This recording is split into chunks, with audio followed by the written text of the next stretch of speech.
Assalamualaikum warahmatullahi wabarakatuh. Bismillahirrahmanirrahim. Tabarakalladzi nazzalal furqana ala 'abdihi liyakuna lil 'alamina nadhira. Allahumma shalli wa sallim ala sayyidina Maulana Muhammadin wa ala alihi wa sahbihi asma'in, amma ba'du. Qudwatunal jami' fi'lan wa qawlan wa hala Syekhuna al-Faqih al-Mufassir Kiai Haji Maimun Zubair, Syekhuna Kiai Haji Abdul Wahab, Syekhuna Kiai Haji Muhammad Najih, dan semua ahlu baiti Syekhina yang kita hormati, teman-teman Anwar yang kami cintai. Sebelumnya saya mohon maaf karena saya harus di atas, padahal kita ini fi taqatin wahidah, sama-sama tahta Syekhin wahid, tahta murabbin wahid, yaitu Syekhina Kiai Haji Maimun Zubair. Dari sisi itu saya minta maaf. Dari sisi yang lain jenengan harus minta maaf saya karena ini bully saya ini. Artinya bully itu kesannya di atas, tapi ini makmur, diperintah, diatur. Jenengan al-amirun atau al-amir, jenengan pemerintah. Jadi dari sisi ini jenengan keren ya, ngatur-ngatur saya. Tapi begini, sengaja saya tidak bawa makalah, tahun kemarin juga tidak bawa makalah, karena saya datang, saya matur ke Siid ketika beliau minta saya datang, saya datang tapi tidak sebagai narasumber, ya seperti umumnya santri alumni. Jadi ya saya datang saja karena ada tugas memberi orasi ilmiah. Kita mulai begini. Jadi dalam disiplin ilmu yang dikembangkan di pesantren itu sebetulnya kalau pakai ilmu logika maupun sosial apa saja, baik sosial ilmiah maupun sosial budaya, kita ini jauh lebih unggul ketimbang tradisi mereka. Misalnya begini, dulu di era Umar bin Abdul Aziz ada yang memberi gelar Khamisul Khulafa, ini yang dikutip Mizan Kubro Imam Sa'roni. Beliau ngendikan begini, idza ra'aitum jama'atan yatanajawna sirran fima bainahum fi amri dinihim, itu fasyadu anna dzalika dhalalun wa bid'atun. Jika kamu melihat satu komunitas tertentu yang bisik-bisik agama tapi di grupnya mereka sendiri tanpa melibatkan kelompok lain yang mungkin a'lama minhum, lebih alim, maka itu sesat, dhalalun wa bid'atun. Sehingga dulu itu sudah ada tradisi konsensus ilmiah. Konsensus ilmiah ini diputuskan oleh konsensus yang min ahlil ilmi, sehingga orang yang tidak ngalim itu ya konangan. Kalau sekarang nggak pati konangan, tahu-tahu ada orang nggak jelas juntrungannya punya majelis tafsir yang bisa saja cindil tikus itu halal, hanya karena berdasar dalil, misalnya kula ajitu fima uhiya ilayya muharraman ala ta'imi yat'amuhu illa yakuna maitatan aw damam masfuhan aw lahma khinsir, sehingga dianggap yang halal itu banyak, yang haram hanya 3. Saya pernah ketemu di antara mereka, tanya, apa betul Gus Bak menurut Islam begitu? Terus saya baca di antara ciri Nabi itu yang ada di kitab Taurat dan Injil itu wa yuharrimu alaihimul khobais. Jadi kadang mawadiul halal wal haram itu tidak disebut di halal haram, tapi disebut di sifatun Nabi. Sifatnya Nabi adalah wa yadau anhum israhum wal aghlal allati kanas alaihim. Di antara sekian sifat itu wa yuharrimu alaihimul khaba'is, dan Nabi mengharamkan sesuatu yang menjijikkan. Nah, kira-kira itu cindil tikus itu kalau sampean dakok di ruang tamu menjijikkan enggak? Ya jijik. Ya sudah, haram saja, kata saya. Akhirnya sebagian mereka ya tobat, mau ngaji sama ahlinya. Dulu ketika Imam Malik ngarak Muwatta, itu beliau ngendikan, dan ngendikan itu saya hafalkan. Ini ada di kitab Al-Manhalul Latif, juga dikutip Gus Najih dalam kitabnya At-Tajridul Musaffa.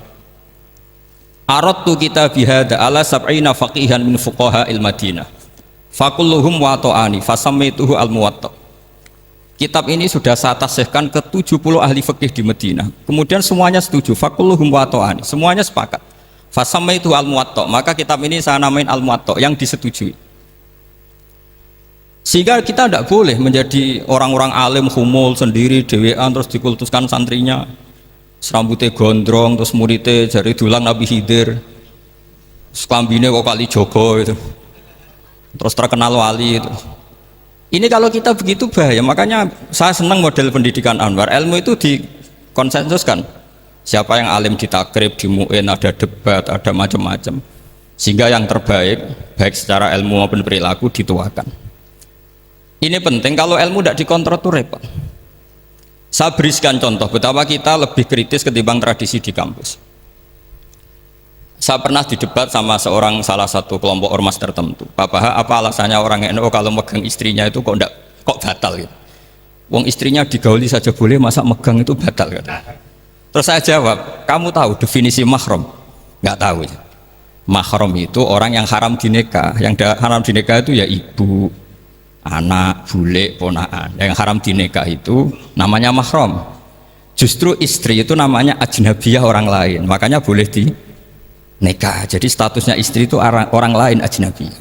Sehingga boleh dinikahi. Kalau mahram malah nggak boleh dinikahi. Mereka akhirnya sadar, oh ternyata selama ini keliru. Membahasakan istri mahram itu keliru. Ya terus akhirnya dia jadi Syafi'i dadaan tadi. Pernah juga ada seorang kiai yang kepikiran mau mengharamkan atau menganggap ada fidah kalau orang haji itu rokok. Alasannya kalau kata pakar-pakar kuetar itu cengkeh itu wangi. Kalau cengkeh wangi berarti kalau haji rokok itu artinya pakai apa? Wangi. Itu hampir saja deal. Karena ya memang cengkeh itu wangi. Kemudian diingatkan sama kiai yang lain, Anda berani fatwa kalau orang Jumatan sunat ngerokok karena pakai pewangi? Terus wah iya ya, enggak jadi. Jadi ini pentingnya ilmu itu konsensus. Sehingga saya bicara di sini pede bukan karena saya merasa benar, enggak, kan nanti ada yang nasah ini. Kalau benar ya sampean dukung, kalau salah ya tinggalkan saja, biasa saja. Karena kalau sampean sama-sama tadi saya sudah bilang tahta topkotin wahidah, kita tahta syekhin wahid, tahta mursyid wahid. Saya pikir ilmu saya dan sampean ya unda-undi lah. Kita beda jauh kan dengan Gus Naji karena beliau alim, bisa ngarang kitab banyak. Kalau saya jenengan kan ya sama-sama nggak jelas gitu ya, sudah pokoknya santai-santai saja. Pokoknya rileks saja. Yang jelas saya datang ke sini itu mau cerita kebanggaan saya sebagai orang pesantren, produk pesantren kalau kata Gus Barak tadi. Di kampus itu saya berkali-kali ketemu doktor, profesor, dan mereka umumnya itu orang-orang yang galau, yang gelisah. Dan lucunya itu mereka memposisikan saya sebagai penasihat. Karena apa? Memang ilmu pesantren itu unik. Ilmu yang bisa menjawab problem apa saja. Mereka misalnya tanya begini, Pak Bahak, saya ini orang kampung, yang bapak saya itu utun, katanya. Utun itu lugu. Bisa menjadikan saya doktor, saya jadi dekan, saya jadi rektor. Tapi setelah di kota, dengan sekian ilmu yang saya pelajari dari Eropa, dari Amerika, sekedar anak saya tidak narkoba itu sudah susah. Kok ranking? Nggak dengar anak saya ditangkap BNN itu sudah seneng saya. Artinya apa? Dia sadar ternyata kearifan lokal yang dididik para kiai menjadikan anak-anaknya jadi profesor, jadi dokter. Tapi dengan ilmu kedoktorannya, orang menjadikan anaknya ranking itu susahnya bukan main. Karena nggak ada kearifan. Ilmu yang mereka anggap adalah dianggap ya, tentu tidak hakikat, eksak saja sebetulnya tidak juga subjektivitas mereka. Misalnya begini, ini contoh sekian. Pernah saya lomba cepet-cepetan matematika. Kalau saya kan pernah dimintai konsultan sebagai badan Basnas Nasional. Mereka kalau ngitung ya zakat tijarah itu 2,5%. Mungkin zakat ziroah berapa? 10% atau 20%. Kangkang yang di sini tak pikir itu mesti bingung karena gaya porogabit itu mesti raiso. Dan mereka tak tantang, coba jenengan bikin porogabit, saya pakai matematika pesantren, itu cepat saya. Karena matematika kita adalah matematika ummi. Ummi itu orang Arab, ummiyin. Gak usah diterjemah apa, sudah ummiyin saja. Ummiyin itu keibu-ibuan lugu. Jadi kalau nggak bisa itu ya terlalu. Misalnya 2,5%, kalau kita bilang kan rubu'ul usyur. Ya sudah 1.000 itu diusurkan dulu menjadi 10. Setelah 10 itu kan misalnya ya 1.000 berarti usurnya 100. Ya kan? Setelah 100 cari rubu'nya berapa? 25. Berarti setiap 1 juta 2,5% adalah 25. Mereka masih garap porogabit, saya sudah cepat 1.000 usurnya 100, rubu'nya 25. Namanya rubu'ul usyur. Begitu juga misalnya kita punya aset 100, nisful usur, usurnya 10, nisfunya berarti 5. Itu rasa porogapet cepet ketimbang sampean porogapet 2,5% kan suwi. Terus dia tanya, Pak matematikanya kok cepet? Dapat ilmu dari mana? Pernah kuliah di mana? Ya saya ngaji di Sarang sama Mbah Mun, terus saya ngaji beberapa ilmu. Nah, kelirunya rata-rata santri itu faro itu ya ora seneng. Nah, bulat. Nah ini cerita saja. Jadi kita bisa membuktikan ke khalayak ramai kalau kita tidak kalah. Khawarizm Al-Jabar terkenal di Barat, Avicenna atau Ibnu Sina itu ya dengan ilmu-ilmu umum. Dan mereka fasih sekali menerangkan ilmu medis, ilmu apa. Fasih sekali. Sehingga ketika sekarang teknologi katanya adanya di Barat, di Eropa, sebenarnya mereka itu kagum sama Islam. Karena mereka ngakui bahwa di antara ilmu itu dari Islam, zaman Khawarizm, zaman Al-Jabar, zaman Avicenna, zaman Ibnu Rus dan sebagainya. Saya beri sekian contoh dan ini saya bilang tanyakan ke orang kafir yang paling inat, paling lacip di dunia. Tanyakan ayat ini, pasti artinya seperti ini. Yaitu ketika ada fenomena likuifaksi, tentu kalau di Jogja kan ada grup ilmiah. Mereka tanya saya, Pak Bahak, apa ada teori manusia itu ditenggelamkan di bumi? Yang teori, bukan kasus, bukan peristiwa sejarah. Kalau peristiwa sejarah kan ada korun. Saya ditanya gitu terus saya jawab, Aamin tuman fis sama ayakhsifa bikumul ardo fa idza hiya tamur. Apa kamu merasa aman di dunia sementara pengendali langit, man fis sama itu pengendali langit. Ya siapa saja, bisa malaikat atau bisa Allah, man sing kudratu fis sama, itu ahli tafsir beda pendapat. Yang enggak beda yang enggak pernah nafsiri gitu. Jadi yang enggak beda karena enggak pernah nafsiri. Ayakhsifa bikumul ardo, bahwa bumi ini bisa ditenggelamkan. Faidah ya tamur, ya memang bumi itu bisa meleleh. Terus saya memberi sekian argumentasi. Kalau kamu katakan justifikasi ilmiah karena kadung Islam dan kadung pegangan Quran, mungkin Anda akan bilang saya ini justifikasi, nyari pembenaran secara syariah. Tanyakan ke ahli lughat yang non muslim, maknanya ayat itu tetap seperti itu. Begitu juga misalnya ayat wal ardi dzatis sodq, dan bumi yang berkarakter bisa retak. Sodqun itu retak. Dulu kita hanya punya contoh, misalnya biji-bijian jagung yang lembek, yang lemah, dan bumi yang keras, atau ketela atau bengkoang itu.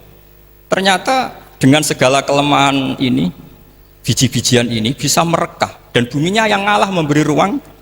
Dulu ulama hanya nyontohkan tadi. Misalnya kalkhinto apa saja yang bisa bumi mengalah dengan proses tumbuhnya tanaman. Tapi itu kan qaulul mufassir. Kenangan saya ngaji Yai, makanya saya bangga sekali sebagai murid beliau. Saya memberi gelar beliau al-faqih al-mufassir. Faqih betul karena beliau putra Mbah Zubair yang ma'ruf bil fiqhi. Dan al-mufassir beliau itu murid Said Alawi yang ngarang takriran Faidul Khabir itu dengan Habib Muhsin Al-Musawa itu. Ini penting, sanad kita ini penting, dan kita insya Allah sebagai murid tidak akan merusak sanad itu. Yang merusak sanad itu gurunya alim, baik guru alim terus kita bodoh itu merusak sanad itu. Saya masih ingat didawi Mbah Mun, wong jagoan merusak sanad. Ibnu Hajar Al Asqalani ngalim-ngalimi wong, di murid Zakaria Al Ansori, beliau di murid Ibnu Hajar itu, terus di murid Fathul Mu'in. Jadi kiai nak di murid ngalim itu yo isin hak katanya. Nah kita berlomba-lomba supaya gak ngisin-ngisinin apa kiai. Ya ini kan kompetisi. Kalau gak kasih alim ya ngaku alim saja lah supaya ya nggak apa-apa. Artinya ya cukup lah kalau di daerah masing-masing kan. Saya pernah sama satu temen itu, Gus kula wis ngalim kok iso. Kula niku tiyang Sragen. Urip kula teng kaki Joko Samudra. Jadi kok kula ngeten iki pun alim. Ketika dia nakal dan pengurus nyurati orang tuanya memberitahu kalau anaknya nakal, dia tenang saja. Tak tanya, kenapa kamu tenang? Bapakku buta huruf. Jadi pengurus nyurati itu ya tenang saja dia, karena dia tahu orang tuanya itu buta huruf. Kok nikmat huruf kok gue enggak, saya nak. Ya tapi insya Allah barokatuh syekhina semua itu tetap berkah. Karena itu awal hidayat di daerah masing-masing. Itu tidak perlu alim, sudah hebat itu. Karena ya nggak perlu lah. Kalau alim betul malah nggak sempat dakwah. Begini, ini penting saya utarakan. Karena sanad keguruan itu pernah saya cek ya. Ini cerita ini tahadus bin Nikmat. Guyonannya ulama meskipun guyonan itu ternyata musalsal. Dulu ya itu mungkin semuanya dengar sering cerita ada seorang desa gitu yang kambingnya habis mati, kebetulan kambingnya itu jenggotan kata beliau. Itu ada khotib yang jenggotan tuh nangis. Sempat khotibnya itu GR kalau dia itu ya ta'assar bimau idoti.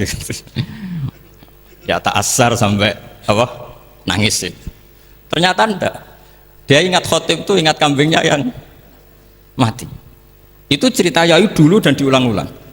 Ternyata saya baca, kalau sama nggak percaya baca di Al-Fawaid Asyatiriyah atau Al-Fawaid Al-Haramiyah, itu karangannya Habib Salim Asyatiri. Beliau dekat sekali dengan Gus Najib, pernah nginep di beliau. Itu di karangan beliau sampai cek nanti di Qauluhu Ta'ala lau adzibannahu adzaban syadidan aw la asfahannahu aw la ya'tiyanni bisultanim.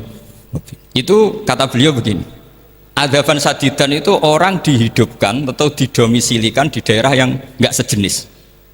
Itu tersiksa sekali.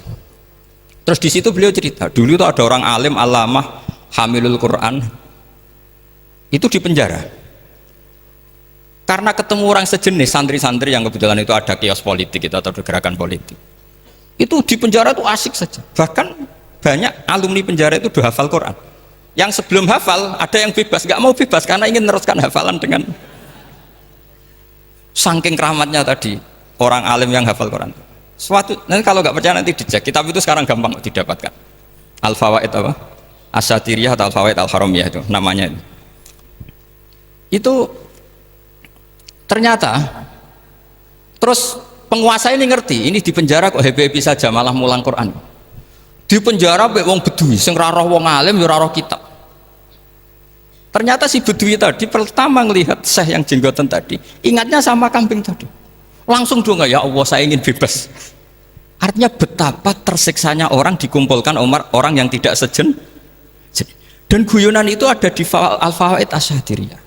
Betapa ini al-arwah junudun mujannad.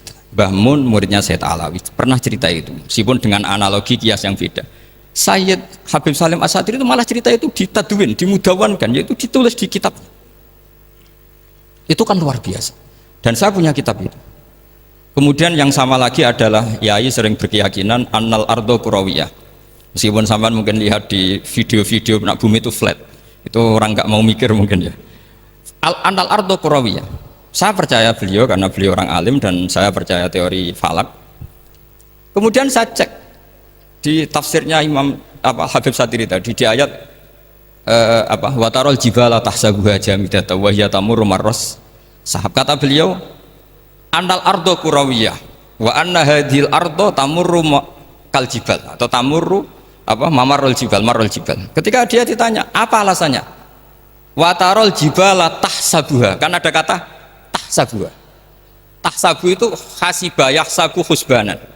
Kalau sebagian lughat hasibah yahsibu husbanan. Nah, itu sekarang kata beliau, itu sekarang. Kenapa itu sekarang? Idlah husbana hunaka. Kan ada mufassir yang mengatakan tamur rumah sahab itu nunggu di akhirat. Watarol jibala tahsabuha jamidata wahya tamur rumah sahab itu nunggu nanti di akhirat. Tapi kata Habib Salim Asyatiri tidak di dunia. Idlah husbana hunalika itu akhirat maksudnya. Di akhirat husban itu artinya kan nyongko, ngiro. Di akhirat semuanya itu ilmul yakin, ainul yakin. Jadi kalau tahsabuha pasti di dunia karena adanya husban dugaan hanya ada di dunia. Lagi-lagi muwafaqah bainahu wa baina Habib Salim Asyatiri. Dan di situ detail sekali. Cara beliau nulis tafsir, pengalaman ngaji sama Sayyid Alawi, tanggalnya. Begitu juga saya dulu ngaji sama Yai banyak sekali, diantaranya yang saya syukur sekali yaitu tadi Ulumul Quran. Dulu di MGS yang ngajar Faidul Khobir beliau sendiri, dan kita syukur sekali. Jadi ini pengalaman-pengalaman kita sebagai murid, sebagai penerus. Terus ketiga begini, ciri khas samahah atau samahan. Ini saya meskipun tidak bawa makalah, saya ini baca sekian takbir. Kenapa guru-guru kita di Indonesia itu menghindari tema-tema ekstrim atau tema-tema keras? Saya pikir di sini masyhur sekali, beliau sering ngendikan zada khusyu'an zada jalan, kita hanya nirukan saja tapi tidak ikut menvonis. Karena kalau kita serius, terlalu serius ngendikan hukum-hukum yang serius, nanti kejadiannya begini. Ini saya baca takbir ini dari kitab Ibnul Qayyim di I'lamul Muwaqqi'in an Rabbil Alamin dan dari kitab Nasaihul Ibad. Ketika lisan dihisab sama Allah Ta'ala dan mendapatkan azab yang paling tinggi dibanding jawareh yang lain, itu ketika lisan menanyakan sama Allah, kenapa ya Allah saya punya adab yang begitu ekstrim? Jawabannya Allah, kharajat minka kalimatun balagot masyariqal ardi wa magharibaha fasufikat biha damul haram wa ukhidha biha al malul haram wa antuhika biha al farjul haram. Jadi kalau fatwa serius menjadi ekstremis, apalagi fatwa-fatwa tentang chaos, tentang apa, itu nanti resikonya itu ada safkud dima, dan itu hal yang dihindari ulama dulu.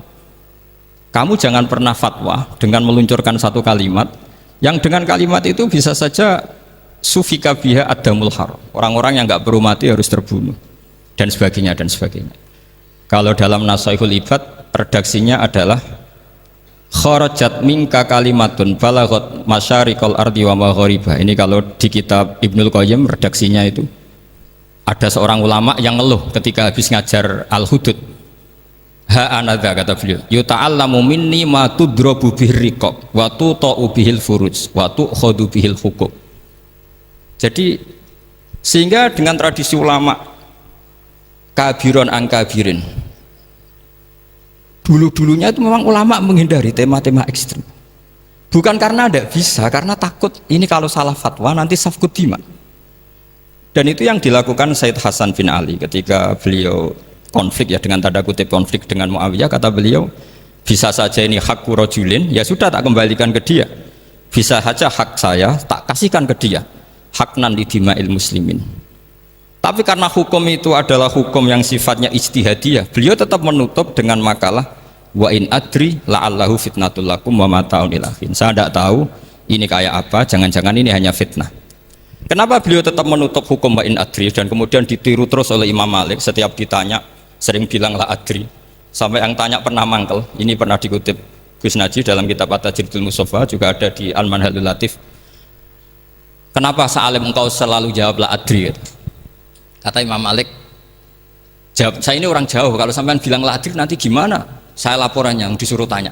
Kata Imam Malik, happy saja, fa'abligh man waro'aka anni la adri, enggak kamu tok yang harus tahu kamu saya la adri, yuk kandani pisan umat temen aku ya la adri. Jadi ulama dulu saking khosnya sama Allah, khosyah, bilang nggak tahu itu nggak masalah, karena begitulah sanad mereka dalam hal-hal yang ijtihadiyah yang potensi safkud dima. Saya ulang lagi, yang potensi safkud dima itu milih aman bilang la adri. Saman kalau nggak percaya dicek di Sahih Muslim atau di kitab-kitab hadis Sahih yang lainnya. Dan ini juga yang dipakai Ibnul Qayyim ketika bikin muqaddimah I'lamul Muwaqqi'in dalam Khotorul Fatwa. Ada seorang namanya itu Buraidah. Buraidah itu Amirul Jais. Itu setiap mau perang atau punya MOU dengan kelompok lain, kata Rasulullah, jika mereka menginginkan kamu ala antun zilahum ala hukmillah wa ala hukmi rasulillah falatun zilhum ala hukmillah wa ala hukmi rasulillah. Ada redaksi yang fi dhimmatillah wa fi dhimmati rasulillah. Walakin anzilhum ala hukmi, posisikan bahwa MOU itu atas nama kesepakatan kamu dan mereka. Fa innaka la tadri atusiba hukmallahi amla, karena kamu tidak tahu apa kamu persis sebagaimana hukum Allah apa enggak. Kamu tidak bisa misalnya secara fikih, misalnya ada Zaid ini kafir harbi, terus kamu bilang ini wajib diperangi karena kafir harbi. Oke, itu mungkin. Tapi masalahnya bisa saja khusus Zaid ini ada sunnatullah, ada ilmu Allah yang mau diberi hidayat sehingga ada perlakuan khusus. Sampai lihat dalam Asra Badrin, itu yang ketangkap di Asra Badrin itu kan semuanya kafir harbi. Ini alhamdulillah ini beliau rawuh.